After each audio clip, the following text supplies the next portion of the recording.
أعوذ بالله من الشيطان الرجيم. بسم الله الرحمن الرحيم.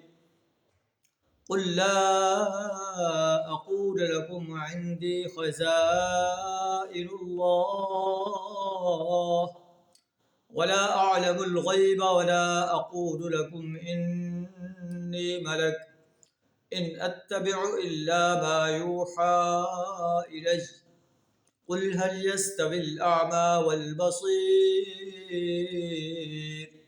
أفلا تتفكرون. سورہ انعام آیت نمبر 50 آپ کے سامنے تلاوت کی ہے، جس کا ترجمہ کچھ اس طرح ہے: قل، اے نبی صلی اللہ علیہ وسلم آپ کہہ دیجئے، لا اقول لکم عندی خزائن اللہ، میں تم سے یہ نہیں کہتا کہ میرے پاس اللہ کے خزانے ہیں، ولا اعلم الغیب، اور نہ میں غیب کا علم جانتا ہوں، ولا اقول لکم انی ملک، اور نہ میں یہ کہتا ہوں تمہیں کہ میں فرشتہ ہوں، ان اتبع الا ما یوحى الی، میں تو اس وحی کی پیروی کر رہا ہوں جو اللہ میری طرف وحی کرتا ہے.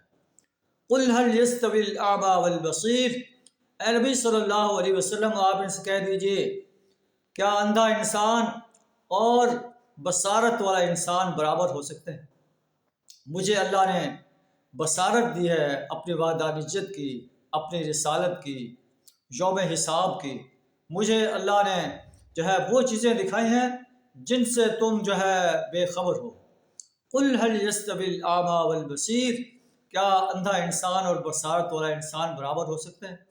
افلا تتفکرون، کیا تم غور و فکر نہیں کرتے کہ میں جو تمہیں دعوت پیش کر رہا ہوں یہ تمہاری فلاح کی دعوت ہے، تم انکار کر کے اپنے آپ کو خسارے میں ڈال رہے ہو.